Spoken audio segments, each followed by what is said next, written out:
How's it going, everybody? Welcome back to the channel. It is time for another comic book haul. This time I have one giant lot that I wanted to show you guys I picked up recently online, usually from one of the websites, the auction websites that I frequent. This lot was a bunch of, again, a variety of comic books, and I bid $10 on it and won it. So there's quite a few books in this lot, and it breaks down to where they're I think a dime a piece or less. So, again, it's a lot of independent stuff that I've never heard of. But again, I put my bid in and then I walk away and then I wait for the invoice if I win it. So first up here, we have an Image comic, The Descendants, issue number 1. I never really heard too much about this, but it looks interesting. Then there is something called The Pilgrim. This is issue number 2, a Mike Grell comic. Then we've got The Pilgrim number 1. So it looks kind of interesting. We've got a little run here of Rose and Gun that I believe I had picked up one of these in a previous lot, but this is a little run. It's from 1995. So we have issue number 1 here. And issue number 2, and then this one is the one that I think I showed off before. It's got a Marilyn Monroe cover, issue number 3, and then there's also issue number 4, and issue number 5, issue number 6, and then here's another issue number 1. I don't know if this is a new volume or if it's a reprint or a variant to the other number 1 that I just showed you. Then I have I Hate Gallant Girl number 1 from Image Comics. Don't know too much about that one either. Rogue Trooper from Quality Comics number 1. Harikari or Harry Carey Private Gallery 0 from Blackout Comics. Some Insane Jane, issue number 1 from Blue Water Comics. Never heard of this one either. What is this? G.I. Moles or Gumoles? G.I. Moles or Gumoles from issue number 1 from 2005. Another crazy book I've never heard of before. Then we've got Hex of the Wicked Witch from Asylum Press 0. When I saw this comic, I think I showed this off in another one of my videos too.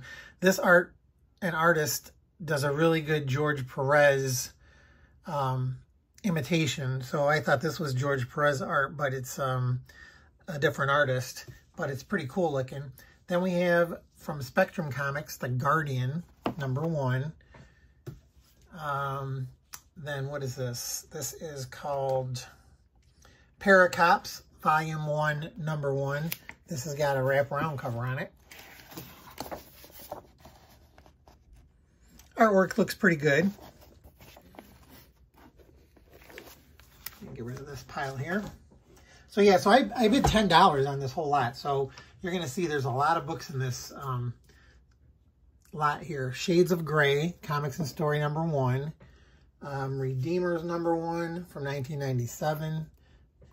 And I mean, some of the artwork is pretty good. Others is very amateurish, but again, it was a dime. This one, everybody probably has seen this before. Miss Mystic from Pacific Comics, Neil Adams, goodness there.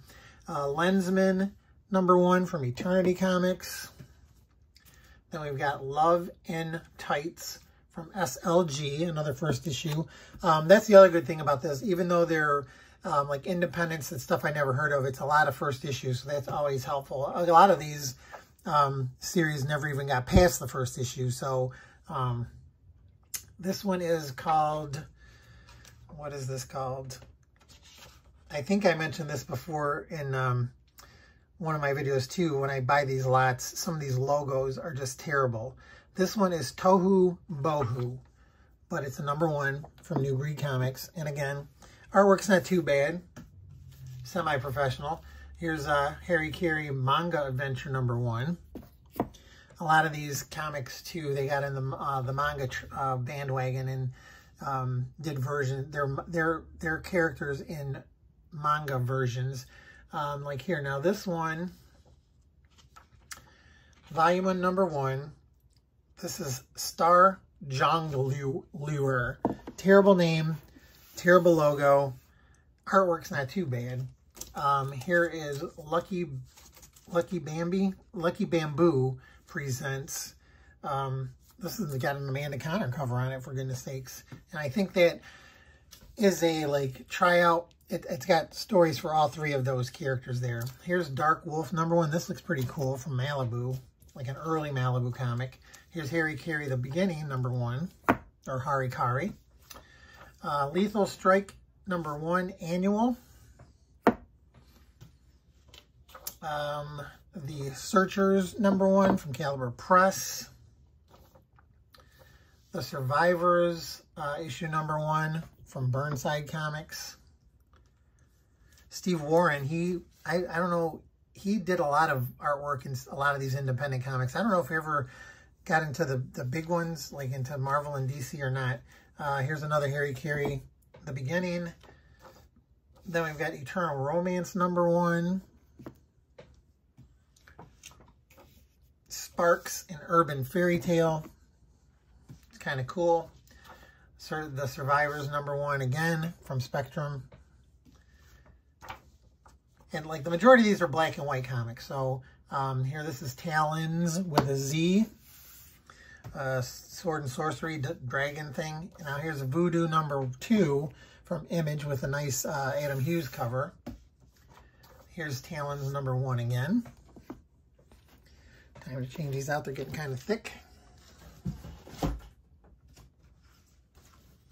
The Killer of Crows. And then we have the Book of Genesis. Codename Strike Force number 1. Tom Morgan. He went on to work for DC, I think. Or Marvel, one of the two. Here's the Guardian number 2 from Spectrum. And another Guardian number 1. Then we've got Voodoo Zealot Skin Trade. A collected edition from Image. Beneath the Valley of the Rage, number 2. This is another one, Fangoria, the magazine, the horror magazine. I guess they did a line of comics, or they had a comic book line. Captain Phil, number 1. That looks familiar, like I've seen that before somewhere, probably back in the day when it first came out. Nightlife, number 1. And then if any of you guys have read these or know about them and want to leave a comment down below, please feel free to let me know if you've read these, if they went more than 1 or 2 issues. Did you like them? Did you like the art? Did you like the story? Here's Heroes from Wordsmith number 1. Then we've got another Talons number 1 with the Z. The Snake number 1. Kind of looks like the Green Hornet. Piranha is Loose. This one, the art is really good in there. It's very professional looking, but again, I don't know anything about this comic or how long it lasted, if it went more than 1 issue or what. Troll Lords number 1. They went from a couple of different publishers. They were pretty popular back when Teenage Mutant Ninja Turtles first came out. I think I have the first Troll Lords from whatever their first publisher was. Here's another, The Snake, number 1. And then we've got, I guess this is called Zell. Zell, the Sword Dancer. 2 of them. But, I mean, like, $10, a dime a piece or less. So, I mean, it's not really a...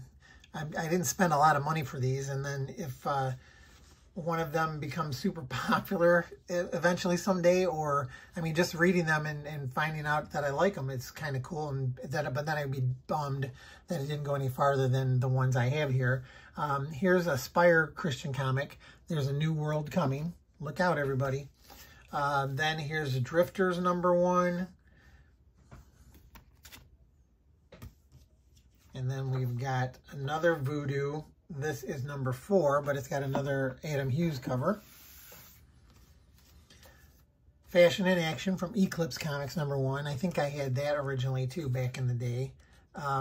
Victoria's Secret Service #0. And here's another one.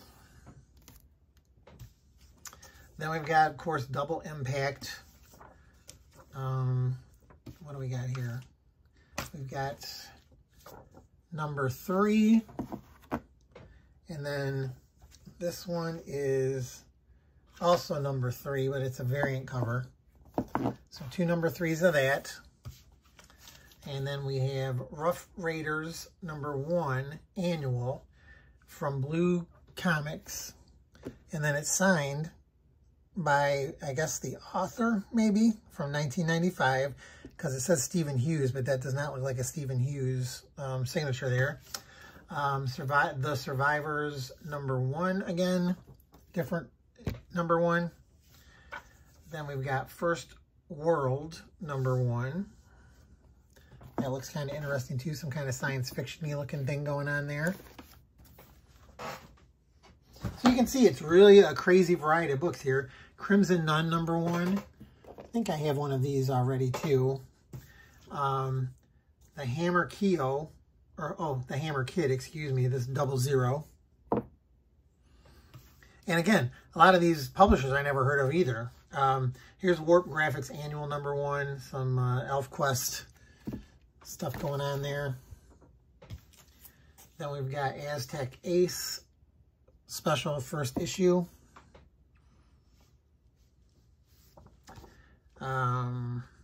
Bigger issue 104.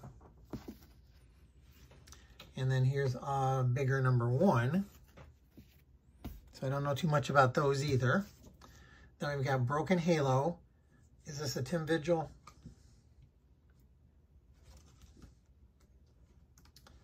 Pencils by Joe Vigil, cover and inks by Tim Vigil. So that looks kind of interesting there. Then we've got the Rapture #1. Again, that looks like pretty professional looking cover. Urban Hipster #1. That screams independent. This one I might have showed off before too. If not, it's coming up in a future video. But Pat Savage. So it's Doc Savage. I haven't read this yet, so I don't know what the connection is. Like if he had a sister, or is that his mother? I don't even know. Then we've got Vampy versus Zen #1. And then we have Zen #1. Purgatory. Don't know what issue that is. Razor Knights #1. This is Mike Deodato. Very early artwork from him. Then we've got, I think, is this the whole set again? Yeah. We have Ball and Chain from Homage Comics and Image. We've got Ball and Chain #1, #2, #3, and #4. So that's the whole series there. And I believe I read or heard somewhere that they got optioned for some kind of show or movie or something. So, again, not too bad for a dime a piece. We're almost done here. We got the Purple Snit from Blackthorn. We got #1 and #2. I think that's all they made of those. And I don't know too much about that one. Got a Fearless Dawn in here, #2. Which kind of makes me mad that this one only cost me a dime, and I just bought some from Asylum's website for full cover price. Jenna Jameson's Shadowhunter issue #0, like a preview comic with that sweet Greg Horn cover there. Oni Double Feature #13. This is all Paul Dini issue. that is the first, is that Jingle Bell? Is that her name? I think. I can't remember now. Peter Pan and the Warlords of Oz is number 0. That looks kind of cool. Very interesting. AC Comics Blue Bulleteer, number 1, from the Femizons line of comics. We've got Plastron Cafe. This is a very early Mirage Studios series here, 1992, from the Teenage Mutant Ninja Turtle studio. Spoof Comics presents Spider-Femme number 1 with another beautiful Adam Hughes cover for a dime. Tron number 1, also in here from SLG. First appearance of Tron in comics for a dime. Spider Baby Comics number 1, Steve Bissett. Like horror Tales from the Crypt kind of thing going on here. I got Tyrant number 1, also from Steve Bissett. This is the first print, and this is the second print of number 2 for a dime. Then we got Grunts, another early Mirage Studios comic book from the Teenage Mutant Ninja Turtle studio. Modern Pulp, number 1 from Special Studios. Again, never heard of this either. Glamour Puss, number 1 from Aardvark Anaheim. Dave Sims, whatchamajigger, comic company. And then the last book in the lot, and kind of the best one that I found, was the Comic Reader number 215 from December 1983. And the reason that this is so significant is that it is a very, very, very, very early appearance of the black costume, symbiote costume of Spider-Man, is featured in one of the little news snippets in this Comic Reader. So there you go, everybody. I hope you enjoyed the video. I hope it wasn't too long, but again, it was a lot of comics for $10. Again, a lot of stuff I don't know too much about. If you guys, again, hit me up in the comments and let me know anything about any of these comics, if you liked them, if you've ever read them, if you've ever seen them before. I mean, obviously, I can't complain about the price, so, but I am also, follow me over on Instagram, easy as can be with the underscores. I post on there a lot. A lot of the stuff that I just showed you has probably already been posted on Instagram before I did this video. And other than that, I just want to thank everybody for watching and staying until the end. If you haven't subscribed to my channel, please consider subscribing. I'm getting close to 900. I'd love to get to that 1,000. If you know of anybody who is interested in this kind of stuff, comic book haul videos, send them over my way, and maybe they'll subscribe if they enjoy the videos. Like I say, I only do these for the love of comics. I love buying and reading comics, and I love showing you guys what I pick up, and that you can get some really crazy deals out there if you just look around and just be patient. A lot of the stuff that's really high today, a couple months from now, it's going to be low again, and you can pick them up if you really, really want it. This is not a speculator channel. Don't come looking over here for what's hot and what's not, because I don't know and I don't care. I just love comic books, and I love showing you guys stuff that you may or may not have ever seen before. But other than that, again, thanks everybody for watching. I will catch y'all next time. Good luck out there for comics, and I'll see ya.